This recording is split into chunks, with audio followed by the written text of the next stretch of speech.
So today I wanted to have a little bit of fun and talk about how I spent my spring vacation, which really wasn't like a major vacation. I didn't like go to a beach or anything like that, but rather I just kind of had like a staycation of sorts and hung out at home and just had a good old time playing games that I was very excited to play. So that's what today's video is all about, is how I spent that time off for my spring break of sorts, really just playing a bunch of different games that I was excited to play. So I will say, full disclosure, I did not spend any time doing any PC gaming or Steam Deck or anything like that. Almost everything here was on the PS5, although a few of those games I believe are available on PC. I just haven't played them there yet. So all that being said, let's just go ahead and start off with the first game that I played a lot of, which was Dead by Daylight. Not surprising, I'm a huge horror fan, and I've spent a whole lot of time playing Dead by Daylight over the past several months. And recently they had a couple of really exciting developments. One was the Blood Moon event, which was kind of fun. Really, it was just a way to really bump up the amount of blood points you could get at the end of each match, and in turn level up all of your survivors or your killers a lot more quickly. But the other thing that was really exciting for me when it comes to Dead by Daylight is their most recent chapter, All Things Wicked, which introduced a new survivor named Sable, and also a mortifying new killer called the Unknown. And I gotta tell you, I really like both of these. Sable as a survivor is a really cool, interesting goth chick. She has some really nice perks that I think add a lot of interesting dynamics to the game. Specifically, she has a couple of perks. One will let her heal herself in the basement without using a medkit. And the other interesting perk that she got, which I think is maybe not super useful, but it does at least force you as a survivor or a killer to consider the basement more often, is this ability that she has where she can start a ritual of sorts in the basement and other players can join in. And if you complete it, then every generator on the map instantly gets the amount needed to complete it reduced by 10%. Can be really powerful. My only thing was I was kind of struggling figuring out when it was best to use an ability like that, whether that was early game or late game. And while I liked Sable, I was really excited to play as the new killer, the Unknown, mostly because the abilities are just really bizarre. One is you have like this weird orb that you can launch out of what appears to be like this weird Cthulhian horror thing that's in your neck, and that will actually stun survivors or weaken them, and then if they get hit with it again, then it will actually make them lose a health state. So it's really interesting because not only is it just a creepy monster to begin with, but then on top of the standard attack that you would use to just like swing an axe and down a specific survivor, you also have the ability to kind of harass them or apply pressure from range, which honestly makes this character a lot of fun to play as. And I have to say, out of all the different killers that I've played in Dead by Daylight so far, I think this is my favorite one that's an original. And when it comes to licensed killers, I pretty much love playing as Michael Myers almost exclusively. I do like Ghostface a lot as well, but of all of the original killers, the behaviors created so far, the Unknown has to be my favorite. And thanks to the additional time off, I got tons of time to play as both Sable and the Unknown, so yeah, that was definitely a fun way to spend my time. The next game that I spent a lot of time playing, to the tune of about 70 hours at this point, and I feel like I've barely put a dent in it, is Final Fantasy VII Rebirth. Now, I've mentioned on the channel before, I did play the original Final Fantasy VII only briefly back in high school. I had friends who were really crazy about it, but I just don't have a lot of fondness or nostalgia for the original Final Fantasy VII just because I started playing Final Fantasy VIII back in the day. And I never really got around to 7, so even though I know a lot of people were super excited for the remake and in turn Rebirth, I didn't really have that same built-in, excitement for the game the way a lot of fans probably did. However, I will say that I became a huge fan of Final Fantasy VII Remake because after I went to E3 in 2019 and got to play the demo there, I realized this is going to be an incredible game, and I kind of powered through Final Fantasy VII Remake in about a week when it first came out a few years back. So I was really excited for Rebirth to get released so I could kind of see how the story continues, because I know very little about Final Fantasy VII's lore, and I have to say I'm having a great time with it. I would not call it a flawless experience. There are definitely some things that I do not enjoy about Rebirth. Chief among them maybe is the fact that exploring the map can be kind of difficult. They really only give you like an overhead kind of topographical map to sort of figure out where you need to go, but it's not always clear how to get from point A to point B, so there are some moments of frustration there. But at the same time, I'm kind of glad that they didn't include a mini-map and that, they did make it somewhat cryptic, because it really wouldn't feel like much of an adventure or like you're actually exploring this big, beautiful world that they've created here if everything was just kind of spoon-fed to you. So it's kind of a love-hate relationship I have with the exploration of Final Fantasy VII Rebirth, but that small complaint aside, I'm still loving the story and the characters and seeing where they go. I absolutely love the combat system and have just had a blast unlocking as many different summons as I can and just seeing what different abilities are available for each of the individual characters in the party. And also, I continue to be just completely blown away by the raw artistry on display in Final Fantasy VII.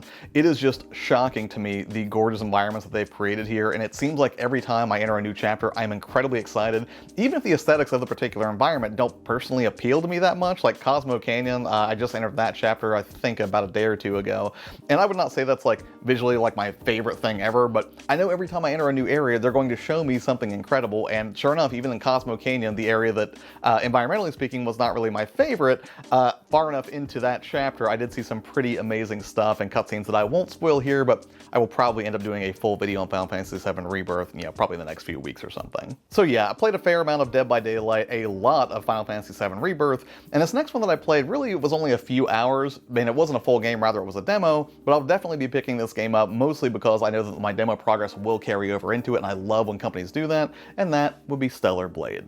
Now, I know a lot of people have pretty wild opinions about Stellar Blade right now, and I think in a sort of dismissive way, a lot of people have just been like, oh, there's just like a scantily clad protagonist, and that's the only reason I want to play this game. And I mean, I'm sure that doesn't hurt things, but what I will say is that having played the demo now and done a couple boss battles in that demo, it feels really, really good. Like, the gameplay will definitely appeal to anybody who has a fondness for the Souls-like experience. But then from an aesthetic standpoint, if you're somebody who appreciates a more science fiction type tale, this is probably going to hit all the right notes for you.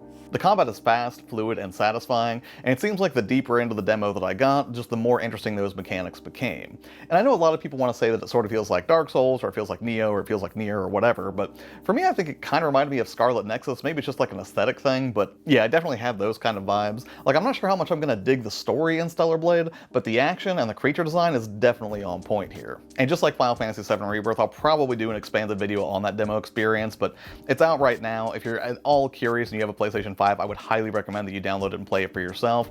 Just the presentation is extremely clean. Again, the creature designs look great. The combat is super fun. Environmental exploration feels great. There's just a lot good going on with Stellar Blade outside the fact that you've got just a really pretty protagonist. So before you pass judgment or listen to what any of the critics have to say about the game, again, I would highly encourage you to check it out for yourself, because that's exactly what I did, and I had a great time with it.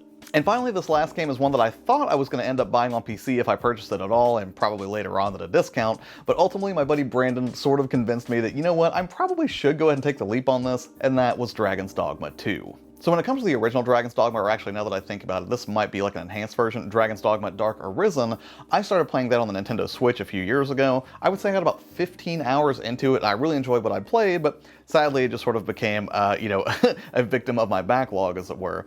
But when I saw that Dragon's Dogma 2 was coming out, I kind of figured, hey, this is probably going to have a lot of the same things that made the original great, just maybe with a fresh coat of paint, and that is entirely true, but I was a little bit put off by the fact that so many critics had kind of talked about how the frame rate was really inconsistent between Xbox, PlayStation 5, and PC, but ultimately I decided I was going to go ahead and grab it because I was at a local shop and they had a physical copy in stock for the PlayStation 5, and I like to support my local shop, so I went ahead and picked it up. And then later that evening, my buddy Brandon came over. That's Gurnico on Twitter. He is a super great guy, and you should definitely follow him if you are on Twitter. But he came over, and we were like, you know what? Let's just go ahead and pop in Dragon's Dogma 2. We'll check it out for a little bit, see how it is. And that turned into an entire just 5-hour affair of he and I just sort of passing the controller back and forth and just having a good old time exploring Dragon's Dogma 2. And here's the thing, I'm not going to say there's no slowdown or problems with Dragon's Dogma 2, there definitely are, but I will say the good things that I found about that game far outweighed any criticism that I would have lobbed at it. And I definitely was not expecting that Brandon and I would basically just get completely enthralled by this game and spend 5 hours just passing the controller back and forth seeing all of the weird things that you can do in it. I don't regret the purchase at all. If you're kind of on the fence about it, I can tell you it's definitely worth your money, and I will definitely be doing a longer video about this after I got to spend some more time with it. I think first what I want to do is kind of finish up Rebirth, since I feel like I'm very close to rolling credits on that game. Then I'll probably prioritize Dragon's Dogma 2 just so I can get a better feel for, everything that's on offer here. But suffice it to say, as far as dark fantasy third-person action RPGs go, not a lot of them do the weird stuff that I've seen in Dragon's Dogma 2 so far. And when I say weird, I don't mean like unsettling weird, I just mean mechanics that make perfect sense when you're in the moment, but outside of it, you might just wonder, like, why would I want to actually pick up somebody in this world and throw them off a cliff? That's a great question, I'm not going to spoil it, but it's not just for the reason you might think. But yeah, outside of the hiccups that we encountered with the frame rate, I have to say we were both just like grinning ear to ear the whole time we were playing this game. It feels like it doesn't hold your hand too much. There are parts of it that feel almost a little bit hostile towards the player, but in like a fun, difficult sort of way, not like a demeaning way, right? There was nothing in Dragon's Dogma 2 that made me want to stop playing it. Quite the contrary. Every time I found something that was a little bit difficult, it only made me want to dive into it more fully. There's just something incredibly satisfying about how its combat plays out, and the fact that when you encounter larger enemies, you can just climb on top of them and start stabbing them in the face if you want to.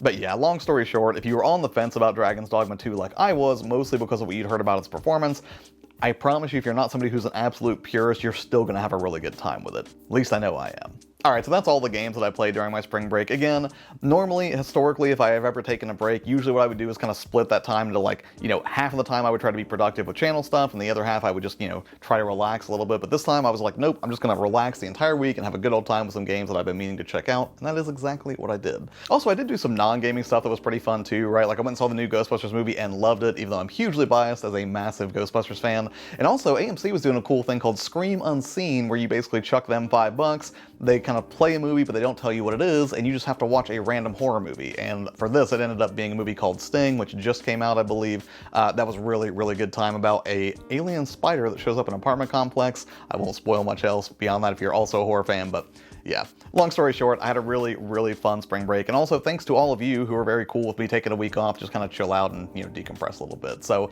hopefully you were having a great spring as well. The weather's starting to warm up a little bit, but what have you been up to lately? If you've played anything great, let me know in the comments below. As always, thanks so much for your time, and stay tuned. I will be doing some more March pickups here on Thursday or Friday, I believe, but yeah, that's it for this one. As always, appreciate your time, take care, and I'll see you on the next one.